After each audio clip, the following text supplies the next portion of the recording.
Thank you. Before I open the hearing for the Barnstable Conservation Commission, I would like to ask Angela to do a roll call for the quorum purpose. Thank you, Mr. Chair. Abedeli. Present. Foster. Present. Hearn. Present. Kashulik. Present. Lee. Present. Sampu is absent. Tangney present. Interim Administrator Ed Hoops. Present. Staff Member Kim Cavanaugh. Present. We have a quorum, Mr. Chair. Thank you. Acting under the provisions of Mass General Law, Chapter 131, Section 40, and or Chapter 237 of the Code of Town of Barnstable, the Barnstable Conservation Commission will hold a public hearing on Tuesday, February the 18th, 2025, at 6:30 p.m. for the application of Deborah Mansell, Town of Barnstable, DPW, Bluefield LLC. The hearing is being recorded and broadcast on the Town of Barnstable's Government's Access Channel. The plans and application are on file and may be reviewed by scheduling appointments by sending email requests to Ed Hoops at 230 South Street, Hyannis. In accordance with the Mass General Law, Chapter 38, Section 20, please let the chair know if anyone is recording this meeting. Hearing none. This evening's hearing agenda is posted on the town's website. On the agenda, next to each application is the amount owed to the Town of Barnstable for the cost of advertisement. Please send your checks to the Conservation Division at 230 South Street before the hearing. Remote participation. The Conservation Commission's public hearing will be held by remote participation as a result of an act extending certain COVID-19 measures adopted during the state of emergency, signed up by the Governor on March 29, 2023. Suspending certain provisions of the open meeting law. Remote public access to this hearing shall be provided in the following manner. 1. The hearing will be televised via Xfinity Channel 8 or High Definition Channel 1072. It may also be accessed via Town of Barnstable's Government's Access Channel. 2. The real-time public comment can be addressed to the Conservation Commission utilizing the Zoom link 890-0905-9352 or use the toll-free phone number 888-475-4499 as shown on the agenda. Third, the public can also email the comments to edwin.hoops@town.barnstable.ma.us at least 8 hours prior to the hearing. For your information, the applicant for the last NOI for Bluefield LLC has requested for a continuance without testimony to March 25th. Tonight, we have one RDA, Deborah Mansell, proposed additions to side of dwelling, 12 by 14 additions to rear of a dwelling, remove and front and replace front steps at 45 Ripple Cove Road, Hyannis, as shown on the Assessors Map 325 Parcel 061. Is Dave with us? Dave, can you unmute yourself?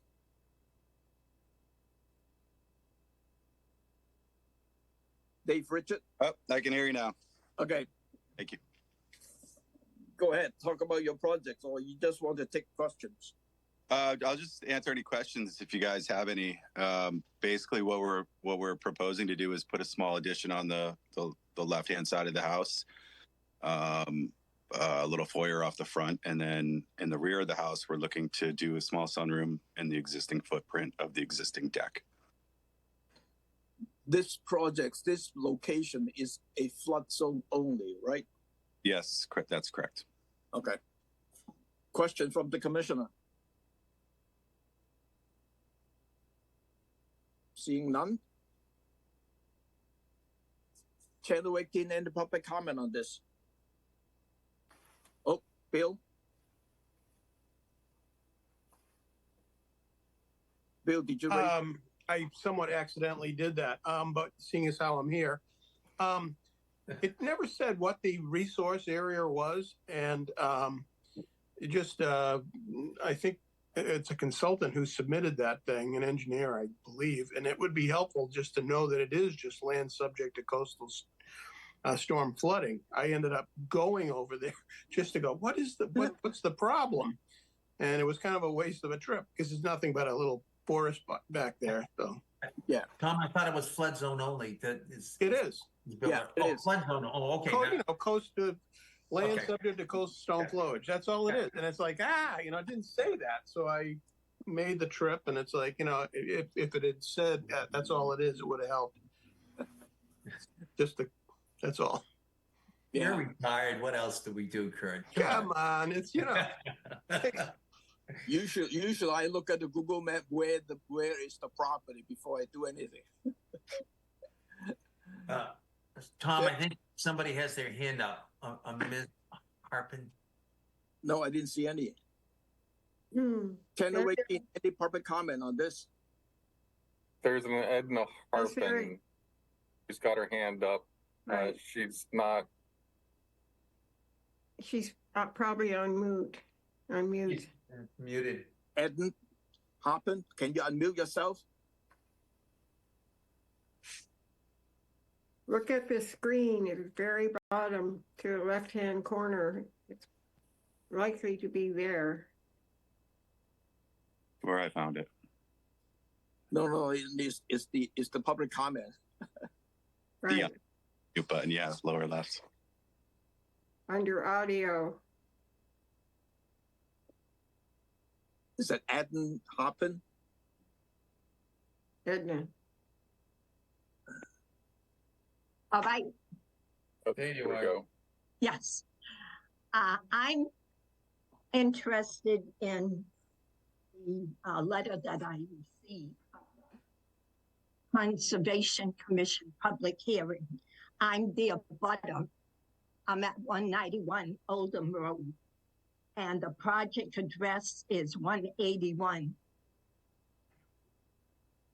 And they evidently want to put in This is a different project. This project is 45 Ripple Cove Road. That's correct. no, I'm sorry, but I thought when I had my hand up that it was my turn to talk. I'm sorry, I've never done this before. That's okay, don't worry. We'll give you a chance when the project comes up. Okay, thank you. You're welcome. Could I have a motion to approve this project as a negative determination? So moved. second. Roll call. Abadili, Aye. Foster, Aye. Hearn, Aye. Kashulik, Aye. Lee, Aye. and Tangney, aye. That's unanimous, Mr. Chair. Thank you. Good luck, Dave. Thank you for your time, everybody. The next NOI, the first NOI is Town of Barnstable, DBW, proposed sewer pump stations, including associated force main, gravity sewer, and premises at 181 Oldham Road, Osterville, as shown on the assessors map 144, parcel 032. Griffin, welcome. Yes, thank you, and members of the commission. I have the ability to share my screen. Oh, looks like I already do. So let me just pull my presentation up. Fantastic. Are you able to see this? Yeah. All right, great. So we're here tonight to talk about a small component of a larger sewer expansion project that we refer to as our Route 28 West Sewer Expansion Project. I'm Griffin Bowden. I'm the town engineer here for the town of Barnstable. I'm joined by Mike Paulin from Weston Sampson. He is the consultant for the project, designing the project, and he prepared the notice of intent. I'm going to give some context about the project as a whole and how this little component of the project fits into the larger project. And then Mike will give an overview of the notice of intent application and the relevant components of that. Oops. So this project, the project objectives of this project is to expand the municipal sewer westerly down Route 28 from Old Stage Road to Route 149. This infrastructure will be the spine of the westerly sewer expansion, which is identified in the town's comprehensive wastewater management plan. The project will result in sewers reaching the heavily impaired Three Bays watershed and will provide a pathway for the eventual sewer expansion in Marston's Mills, Osterville, and Cotuit. Without the infrastructure we're going to be installing as part of this project, the remainder of the westerly sewer expansion cannot occur. This is foundational equipment that will facilitate the remainder of the program. It's just a map showing kind of where the project is in our first phase. The area in red is the project in question. This slide just identifies the project route, kind of zooms in a little further on it. The area in red, again, are the parcels that will be served by this project. And the following roads will receive new sewers as part of this project, which is basically Route 28 from Old Stage Road to Route 149. It also includes Osterville West Barnstable Road from Flint Street to Bumps River Road from Osterville West Barnstable Road to the Cape Cod Collaborative School, Old East Osterville Road, Oldham Road, which we'll be talking about in a moment, Marion Way, and Marquand Drive. In order to facilitate this sewer expansion, we do need to install 4 sewer pump stations. They're shown in stars throughout the project route. The one that we're discussing tonight is the town-owned parcel located at 181 Oldham Road. This figure just shows the various resource areas along the project route or adjacent to the project route. The majority of the project involves the installation of underground sewer lines within existing improved roadways, which are consistent with the minor activities exemption under 310 CMR 10222B2J. So the only portion of this project that is subject to commission review is the portion we're talking about this evening, which is the Oldham Road pump station. Happens to be labeled as pump station 5 on this particular figure. So this is just a quick overview of the pump station proposal. It is proposed on a town-owned parcel located at 181 Oldham Road. It's proposed to be a suction lift pump station, which is just the technology for the pumps. We are proposing a shed-sized building to house the equipment on the property. The building footprint is approximately 13 feet by 16 feet. So again, a shed size, not much larger than a normal shed. The building is proposed to be approximately 23 feet setback from the roadway.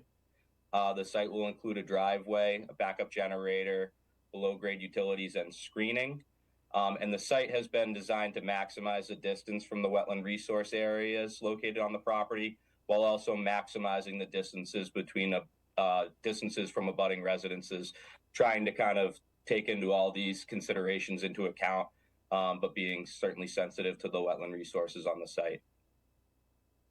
Just for reference, the infrastructure that's going to be installed with this project will serve all the areas that are highlighted right here ultimately at full build out of our comprehensive wastewater management plan. The area in blue is the service area of the pump station on Oldham Road. It eventually will serve about 500 parcels at build out. So an important piece of the program. This is the site in question. This is a street view of 181 Oldham Road. The vegetated parcel is the parcel in question. And this is our site plan. Mike will get into the details of this a little bit further in a moment. I know it's hard to see on this figure. Mike will have a larger figure to be able to zoom in and go over the relevant features. We do show the wetland resource in the rear of the property in green here, and then the 50-foot and the 100-foot buffers are shown. And then Mike will walk through the proposed improvements in a moment. I did just want to show what we're anticipating the building to look like. So these are some elevation views of what the building on the site would look like, and we do have a quick rendering of what we're anticipating the site to look like at completion. So with that, that's my quick overview, and with that, I'll turn it over to Mike to kind of walk through the notice of intent application. Griffin, before you leave, Sure. can we have a copy of these presentations for the record? Absolutely. I sent it to Ed prior to the meeting. Thank you. Hi, Mike. Thank you, Griffin. Thank you. Conservation Commission. Let me share my screen. All right. Can you guys see that? Coming up. Okay.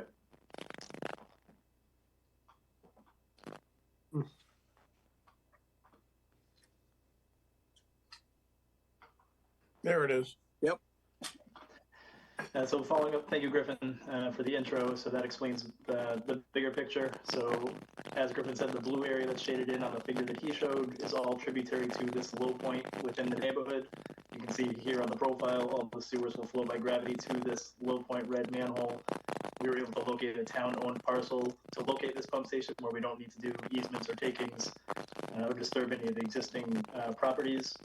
So again, the wetlands are shown in green here, the pump station building in red, and then I'll go to the site plan next. So this is the same site plan that Griffin shared earlier, and I can zoom in and out, show you guys whatever you guys need to see, but basically the wetlands are highlighted in green in the back, 50-foot buffer and 100-foot buffer in pink. So for this project, it's only buffer zone impacts only to isolated bordering vegetated wetland. It's approximately 50 across by 40 deep, so about 2,000 square feet of disturbance. We kept everything outside of the 50-foot buffer. Could not avoid keeping it up of the 100-foot. We could probably shift everything a little bit to the right, but obviously, as Griffin said, trying to keep a screen between the direct abutter. Also tried to locate the building centered on the property line so that it's not directly across from one of these other abutters, so they're not looking across at a pump station building every day. So trying to find the balance, but we kept everything 50 feet away. Again, buffer zone impact only, pump station is necessary. Most of these pump stations typically do fall at low points, unfortunately. So we do have erosion control measures proposed, compost filter tubes around the work area. There is stormwater mitigation, so we call for a proposed 2-foot wide infiltration trench around the driveway. So this is the driveway here, just a small little driveway, enough for DPW trucks to pull into and out of to get off the road. This box right here is the building, standby generator in case of power outages, and then a vault where the force main comes out and goes back out to the road and joins the rest of the sewer system. So again, there is a standby generator in case there's power outages. There is an alarm system, so if there's ever any high water levels or anything like that, it calls the DPW immediately. They can respond right away. So I think that covers everything. So Griffin, anything else you wanted to add? I think that covers everything, and maybe we could probably open it up to you guys if you have any questions. Yeah, no, I didn't have anything to add, Mike. Thanks for that. So I think we can open up questions. Do you want me to keep this up while we take questions, Tom? I can leave the site plan up just so people can reference things. Yeah, leave the site plan up. John? Yeah, thank you, John. 2 questions. Number 1, what vegetation will you be required to remove on the property, and what is your revegetation plan? Second question deals with noise levels. Will there be noise levels coming from this? It's kind of a general question, not conservation. Yep, no, noise, and Griffin, feel free to jump in whenever you want, but noise will not be an issue. Usually these generators come in sound attenuated enclosures, so that shouldn't be any concern. All the other equipment is inside of a building. Griffin had showed the street view earlier, so it really is just nothing. I don't think there's anything super sensitive out there, just some trees. I don't think we've talked about what we're putting in here for new plantings as far as we're going to put. We talked about putting some plantings in for additional screening, but I don't know if we talked about specific vegetation. So I'm sorry, would you repeat that there's a static in here. What revegetation are you planning, or were there none? I mean, say that I missed what you said. So at this point, I don't think there are any. We've talked with the DPW about adding some for additional screening to the direct abutters and things like that, but right now we're not proposing any. So again, we can certainly talk about that here, but right now there's no, everything that we're showing inside of the erosion control is pretty much the active construction site, and then potentially maybe a few, arborvitaes or something like that for more for screening purposes than anything, but we're certainly open to that. Okay, and you're not planning, you don't think they're going to be necessary to remove trees that are on the property now? I don't think there's anything significant. I don't. I mean, we call out the trees on the plan. You can see that there are a couple, 10-inch here, a 13-inch here, a 10-inch here. So there is some tree removal between 50 and 100 feet for sure. Okay, thank you. I'll follow up later on that. Thank you. Sure. Thank you, John. Any other question from the commissioner?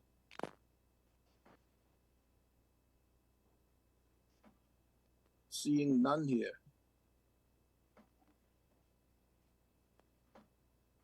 So let me chime in. I looked at your stormwater report and seems to be correct and fine. I'm okay with that.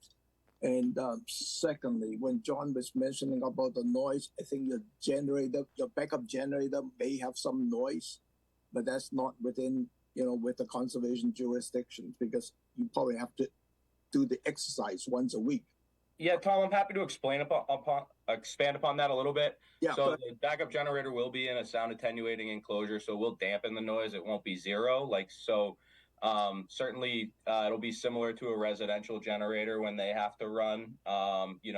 We do have to exercise these generators once a week for 15 minutes just to make sure that it continues to operate functionally. We generally schedule that at the most convenient time frames. So if it was, we certainly wouldn't be scheduling the exercising of the generator to be at midnight, for instance, right? We would do that during the day to try to minimize impacts to abutters. But this size generator shouldn't be a significant nuisance. And again, it's in a sound enclosure. It would be similar to a residential generator that may or may not be on the adjacent properties. Right. This is a small size from what I'm looking at. Yeah. It is a gas-fired backup generator. So there's no diesel, nothing else that you have to worry about. Correct. It's natural gas. Yep. Yeah. Yeah, Tom, I have a question when you're through. Let me finish and then I'll go to Jeff.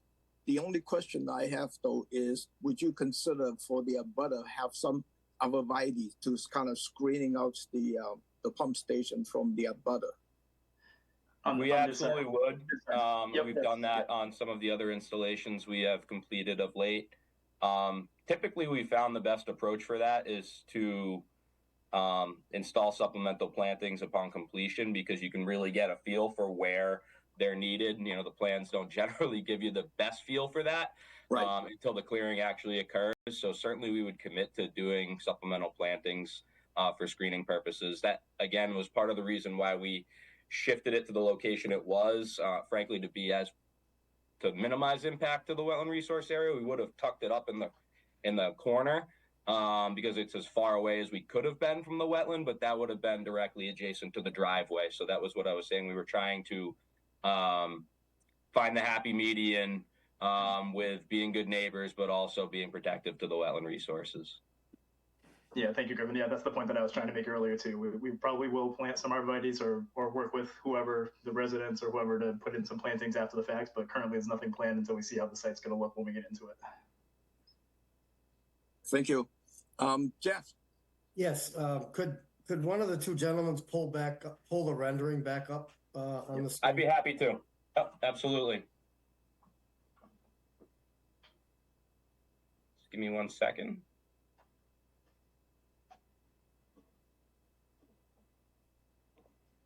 So, sorry. No, go back to that view right there. So as I look at that picture, I think that from a screening aspect, it's not just the direct abutters that I would be interested in making sure is screened, but for the overall continuity of everyone that lives on Old Dam Street. I mean, obviously you're going to leave the curb cut where the access to the building, but I think and I think the board has the right where the entire property is in the 100-foot resource area, that they put a screen along the street also, so that it's not obvious that that's a sewer pump station. So that's the first thing that hit me when I saw that picture right there. So it's for the benefit of the entire street, and it's not a heavy lift to make that happen. So we wouldn't have a problem with that, though. We just need to look at the below grade utilities and make sure we don't impact those coming in, but we certainly could find a path to installing vegetation in the front that would kind of fit into the character of the neighborhood. That's what I was going to say. Looking at the site plan, obviously the sewer comes in directly in front of the building, so we don't want to plant anything on top of the gravity sewer that's coming into the pump station building, and then there are other utilities running around the side, but we can certainly try and find some openings to throw a planting or two up there. Yeah, I'm certain there's openings there. I'm certain. Yep. Thank you, Jeff. Any other questions from the commissioner? Seeing none. Channel 18, any public comment on this? Edna has her hand raised.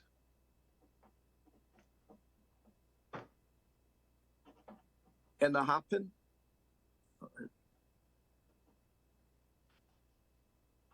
Edna, if you could just unmute.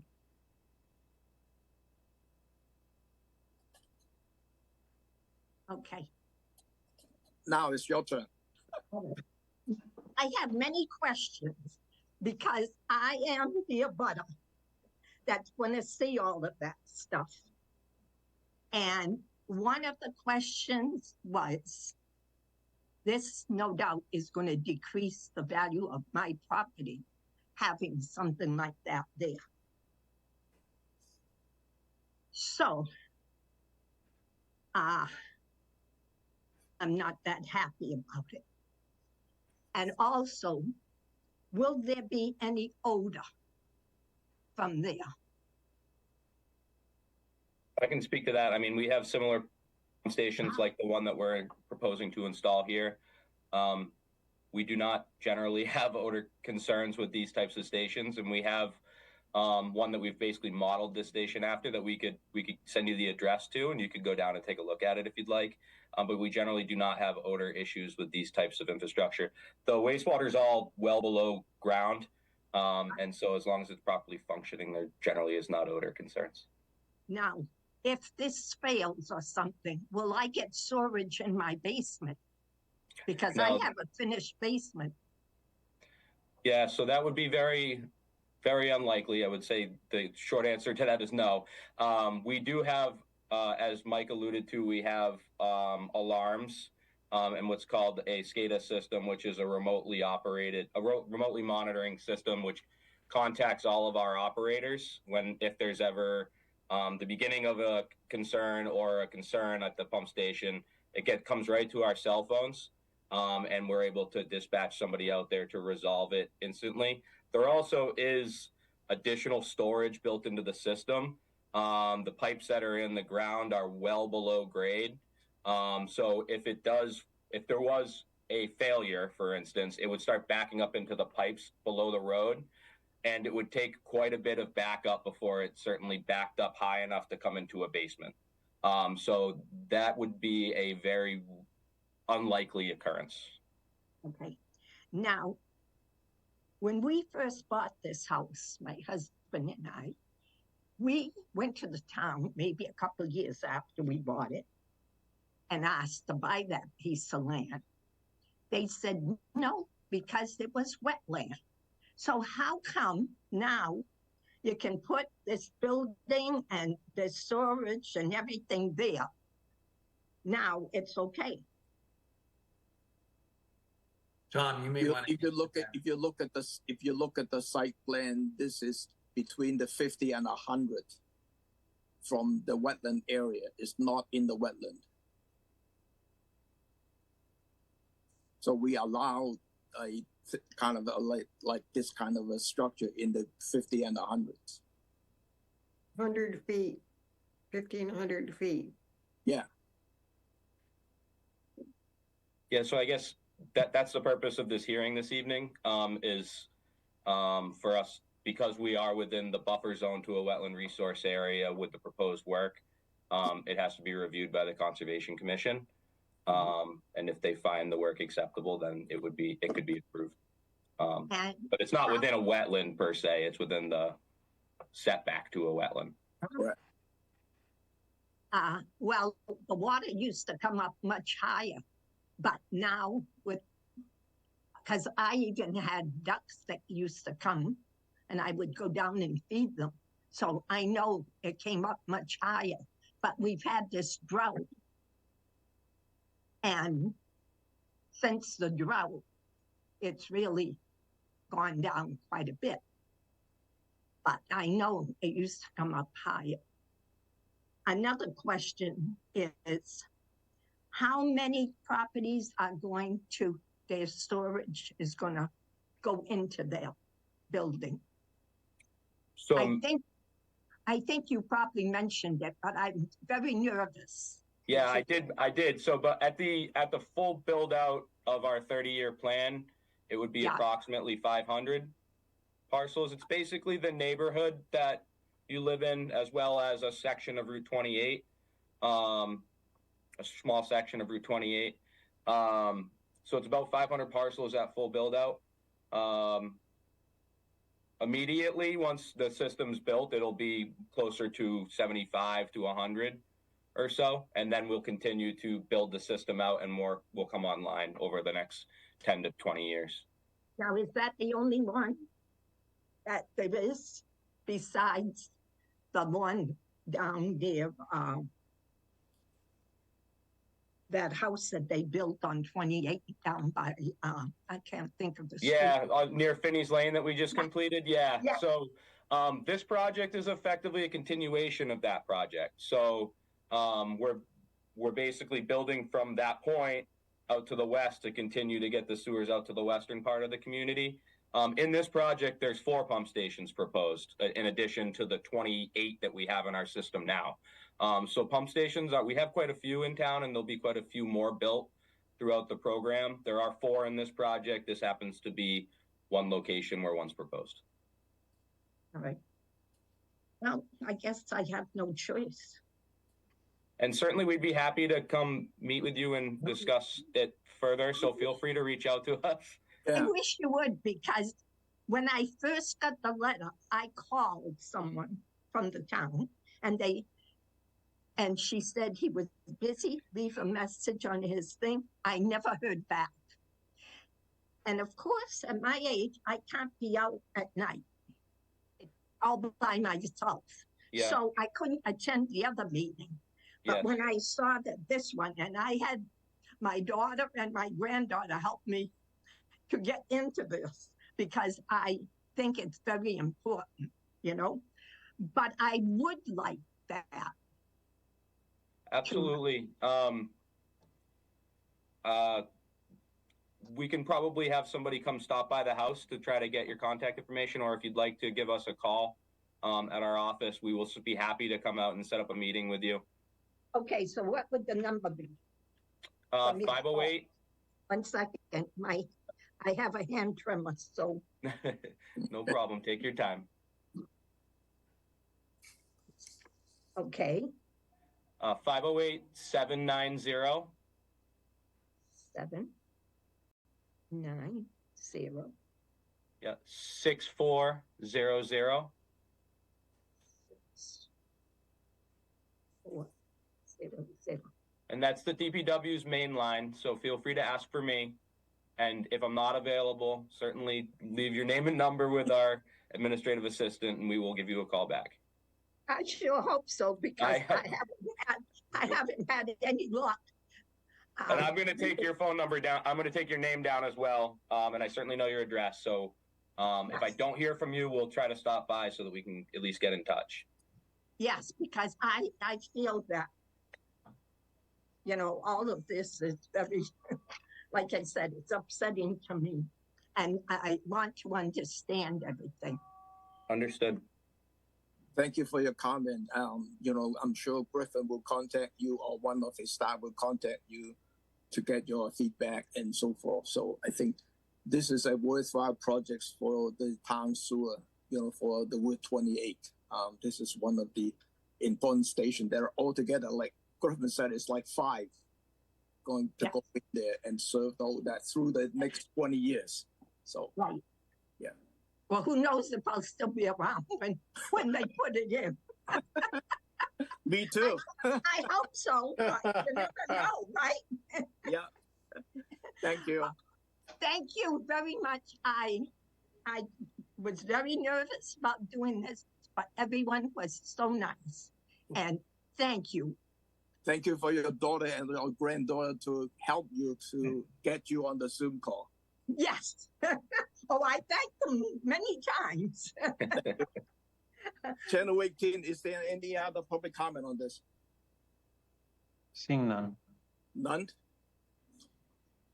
Could I have a motion to approve these projects as submitted, but need some supplemental planning for the screening purpose after the station is built? So moved. Second. Roll call. Abadili. Aye, but I would like to add a comment. Griffin, well handled. Thank you. Thank you, sir. Griffin. Foster. Aye. Hearn. Aye. Kashulik. Aye, and I have a comment too. Griffin, make sure you help take care of this lady, okay, please? We'll make sure that we are in contact with her and help her all throughout the project. Thank you. Thank you. Lee. Aye. And Tangney, aye. That's unanimous, Mr. Chair. Thank you. Good luck, Griffin. Good luck, Mike. Thank you all very much. Yep. Have a great night. Bye-bye. Thank you. Aye. The second NOI is Bluefield LLC to permit a proposed seasonal ramp and float at 571 Old Post Road, Contuit, as shown in Assessors Map 054, Parcel 018. The applicant has requested for a continuance without testimony to March 25th. Could I have a motion to continue this application without testimony to March 25th? So moved. Second. Roll call. Abadili, Aye. Foster, Aye. Hearn, Aye. Koshulik, Aye. Lee, Aye. and Tangney, aye. That's unanimous. Thank you. We have one amended order, Red Lily Ponds Project Associations, to request an amendment to existing order of conditions number SE3-5862 to permit placement of additional benthic barrier on portions of the Red Lily Pond and Lake Elizabeth, as shown on the Assessors Maps 226 and 227. Doc? Yes, thank you very much, Chairman Lee. I'm going to try to share a brief presentation that I have here. Just by way of reminder, this is for Red Lily Pond and Lake Elizabeth in Centerville.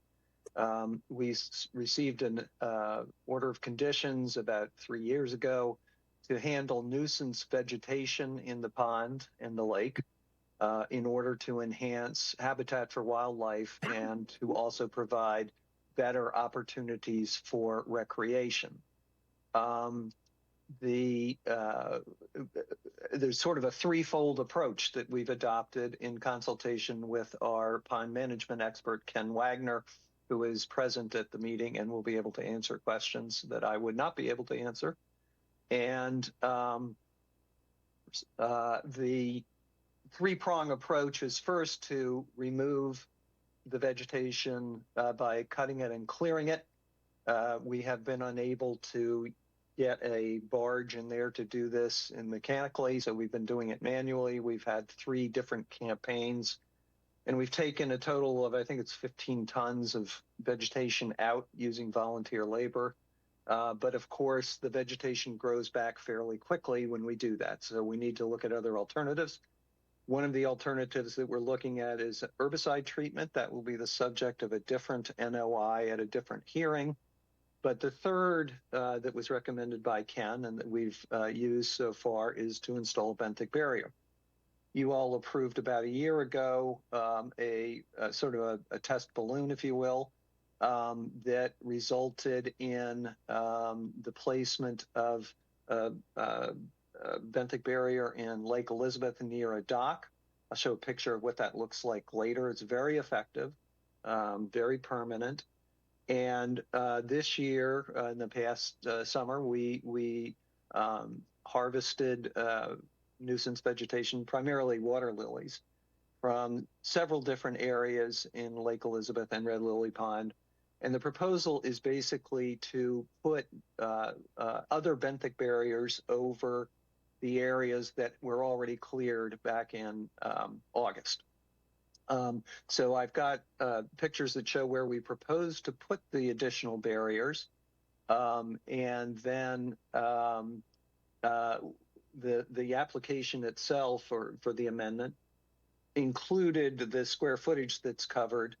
The rule of thumb is that benthic barriers are permitted up to 10% of the area of the lake or pond where plant growth is possible or present.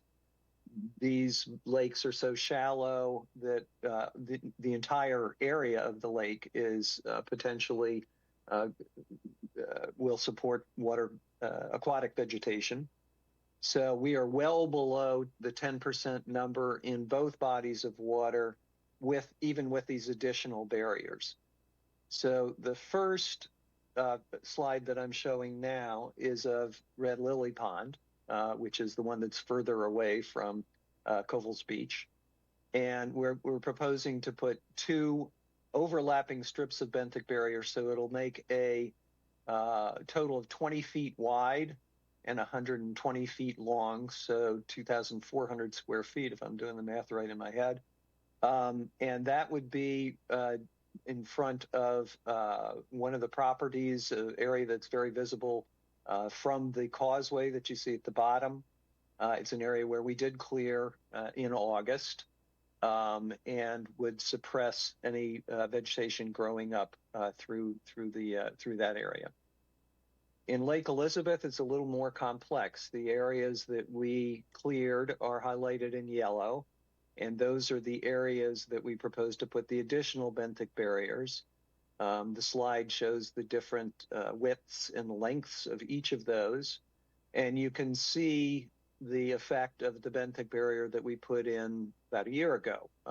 In the bottom left-hand side of the picture, there's a very clear strip. Some of our neighbors refer to it as the landing strip, where the benthic barrier has prevented the vegetation from growing back, except for a little bit on the edges where the water lilies tend to have longer stems and they go into that area.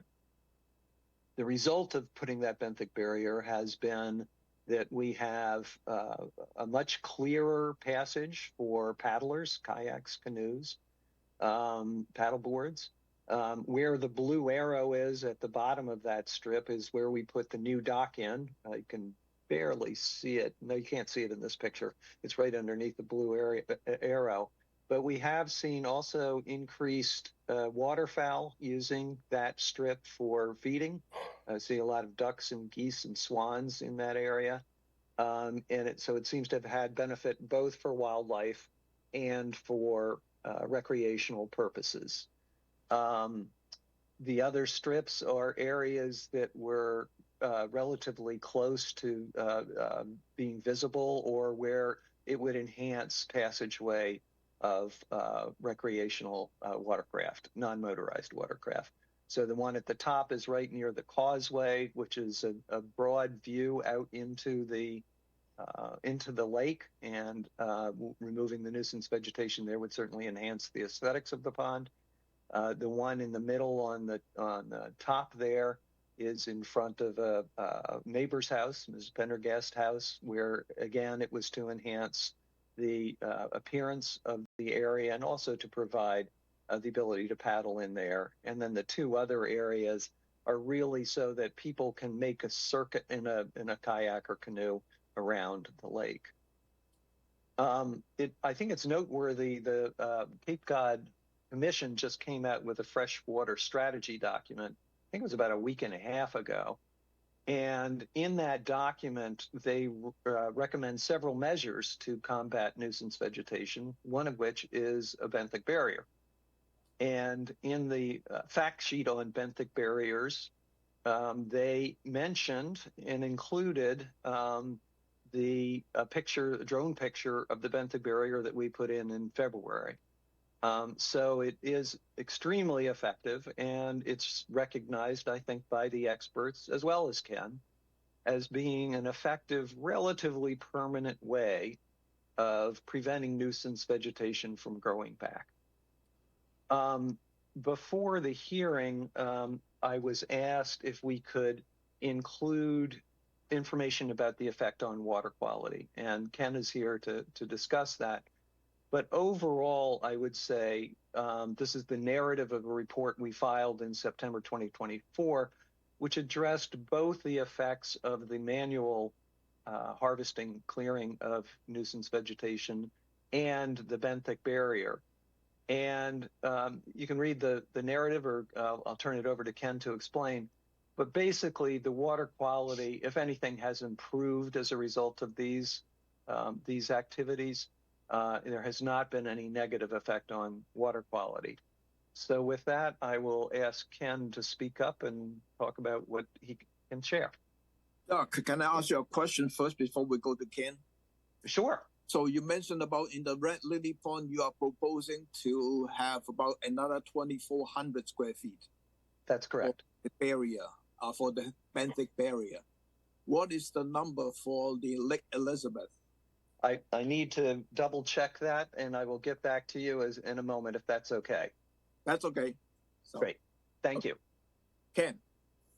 Can you advance it one to the table that has the data in it? Sure, I can do that.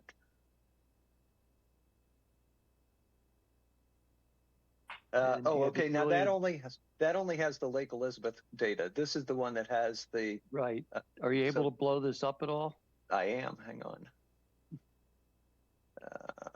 I don't need to see it, but I don't know anybody else could read it. Okay, there you go. Folks, I'm Ken Wagner, by the way. I've been helping them out with this project.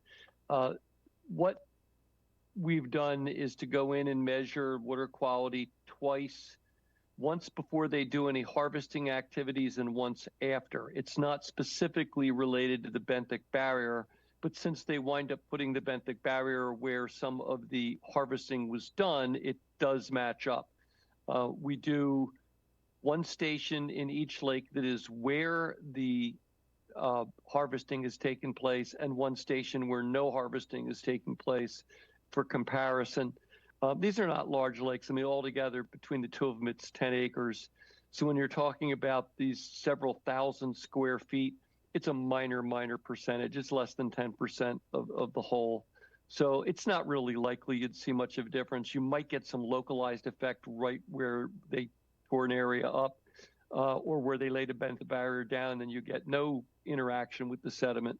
For the most part, we are only seeing some low oxygen less than the state standard of 5 milligrams per liter in a couple spots, but it has no relation to harvesting or the barrier. It's actually weather related. The worst case was July of 2023, if you recall, was a very wet period. I can't speak to what the precipitation was on the Cape exactly, but in the Boston area, it was 17 inches when it's normally about 4 inches. So we had a lot of stuff coming in, a lot of wind, a lot of mixing going on. The benthic barrier knocks that down because it keeps the bottom material from interacting with the overlying water column. The other thing we've watched closely is the nutrient level, specifically phosphorus and two forms of nitrogen, nitrate nitrogen and keldol nitrogen. Keldol nitrogen is particulate nitrogen plus ammonia nitrogen. And the keldol numbers are really pretty low. The nitrates are high up in Red Lily Pond. It has nothing to do with this project, but there's definitely issues, probably relating to septic systems and long-term nitrogen input, but those are definitely elevated.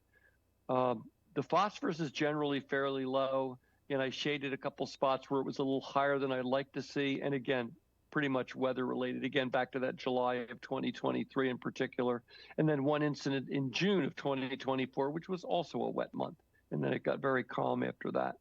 So by and large, there's nothing here that jumps out as, oh, there's a problem. There's absolutely nothing in the analysis to suggest either the harvesting or the benthic barriers are causing a problem. And again, just common sense, do the math. It's just not a big enough area to make much difference to it. It does open up habitat. It does make it usable for canoers and kayakers, but it really doesn't have much influence on water quality. Thank you, Kent. I just looked at the report this morning, and that's why I asked the staff to circulate the reports to the commissioner. And that's why I was making this request to have a brief presentations on the report so that the commissioner have a better understanding of it. So, great, thank you, Chairman Lee. And I have the answer to your question now. I had to navigate a bit because it turns out I hadn't printed out the application and I couldn't see it on my screen, but I can see it on my phone. So we would be adding to Red Lily Pond 2,400 square feet benthic barrier, as we discussed. It's a little bit more than 1% of the surface area of that lake, which is listed as 202,000 square feet. In Lake Elizabeth, last year we put in 1,200 square feet in the benthic barrier. We propose to add 5,200 square feet of new benthic barrier, but it means that it's less than 3% of the area total between what we put in February last year and what we would put in this year. It's a total of 6,400 square feet out of 245,000 square feet. So I hope that answers your question. Yep. No, on this amended order, you are asking for 5,200 square feet for Lake Elizabeth and 2,400 square feet for Red Lily Pond. I just want to make that clear in terms of the commissioner because it's not calculated in the application. So, question from the commissioner. Bill. No, I'm just wondering what the benthic barrier is made out of. Is that just like a big thick plastic, black plastic kind of stuff, or what is it? Sure, it's called the Lake Bottom Blanket is the brand name, and it's basically a big tarpaulin that has it's permeable to air, so gases, in theory at least, gases can escape through the material and not be trapped underneath. And then what happens? It has two sides. It has a dark brown side and a white side, and I've learned all about this in the last year, but basically, if you're in a swimming area, you put the white side up so that if people drop their keys in, they'll be able to find them. But nobody's swimming in the lake, so we put the dark side up, and then it has sleeves that you put iron rebar in that weighs it down, and again, in theory, would keep it on the bottom, on the top of, I think it's called the benthos. What happens, however, though, is that the pores tend to fill up a little bit, and so the gases don't escape as easily. So occasionally the benthic barrier will rise toward the surface. Very rarely does it actually reach the surface in our experience. But then what you can do is just go out in a rowboat and take an oar and push it down, and the gas will escape out to the sides. Periodically, we will have to take the benthic barriers out and either reverse them so that any accumulated silt does not support plant growth, or dump that off in the lake and then put it back in place. But that's the only maintenance it takes. And as Ken has had a lot more experience with this than we have, because we've only had it for a year, but Ken says that in some of the projects where he's done it, these things seem to have a indefinite life. They're tarpaulin type of plastic. They're not going to decay. They're not going to rot. And it's just a matter of maintaining it so that it continues to provide a barrier, as opposed to gathering sediment that will support plant growth on top. Ken, anything to add to that? Yeah, it's a synthetic polymer. It's very thin. It does have some holes punched in it to help get gases through, but it is remarkable. I've been using it for over a decade now, and I have not had to discard a single panel. They're still all in use. We put them in the swim area at Morses Pond in Wellesley, and it creates swimming lanes where they would otherwise have some serious problems with milfoil and other invasive plants. We usually can leave it for 2 years, then we pull it out, clean it, store it, put it back in the next spring, and leave it for 2 years. And we're on our 5th cycle of that. Again, the guys that sell it are out of northern New Jersey, and they used to refer to me as Doubting Thomas, because I was really skeptical when I first saw it. It's incredibly thin. You could slice it with a knife. You cannot tear it with your hands. Really, it's akin to Kevlar, but it's much thinner. Very strong material. It's quite an advancement in terms of benthic barriers over what we used to use. Ken, do you mind to send us a cut sheet of the material? You mean you're talking about a piece of the actual material, or you're talking about the information on it? The spec sheet. Oh yeah. It's called Lake Bottom Blanket. You can find it online, but I can give you the reference to it. Sure. Yeah. Any more questions from Bill? Just so you're aware, and again, you guys do it differently, and that's completely up to every conservation commission. The DEP has recommended that negative determination of applicability be given where less than 10% of the plant growth zone is being covered. So, there's not really an issue with this stuff. It's turned out to be an extremely useful technique on a localized basis. I mean, you're not going to do a whole lake with it, and you shouldn't, but on a localized basis, it works really well. Thank you, Ken. This is an amended order, so it couldn't be a negative determination. Correct. This is amended order, so we have to approve it. Any other question from the commissioner? Yeah, Tom. So Jeff. Yeah. So Ken, this is clearly a localized situation. That's the end game. It's not to do an entire body of water. Did I hear you correctly on that? Yeah, you wouldn't do it on a really big area. Well, aside from the fact we get cost prohibitive and the maintenance aspects and the labor are difficult. you don't want to cover too much of the bottom because now you're preventing interaction with organisms with it. It would, keep mussels out.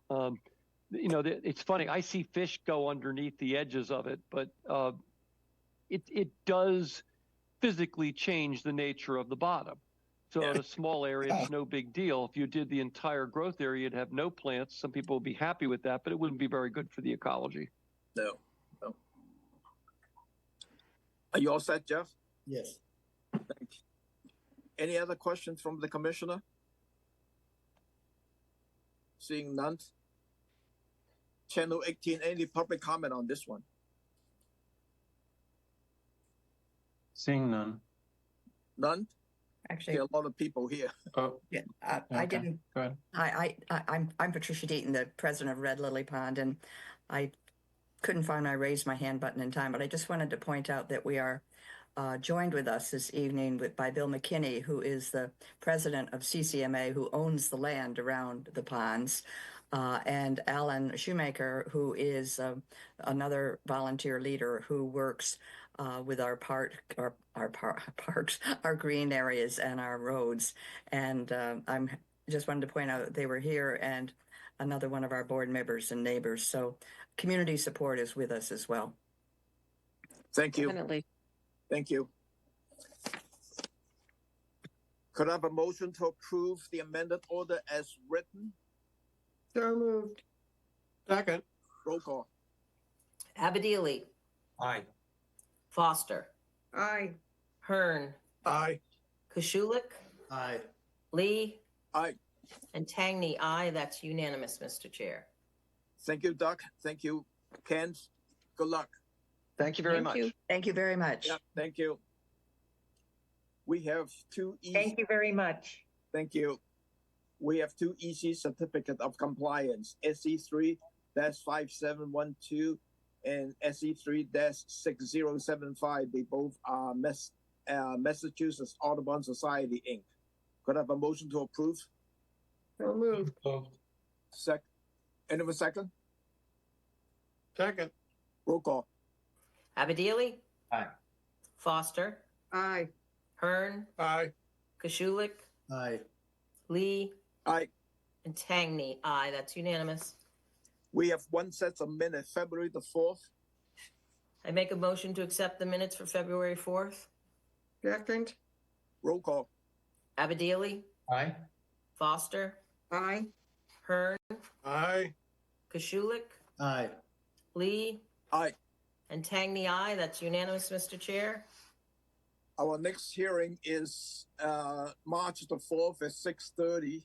And in between there, the MACC annual conference is scheduled for March the 1st. So could I have a motion to adjourn? So moved. Second. Roll call. Abadili. Aye. Foster, Aye. Hearn, Aye. Koshulik, Aye. Lee, Aye. Tangney. Aye. That's unanimous. It's 7:28, Mr. Chair.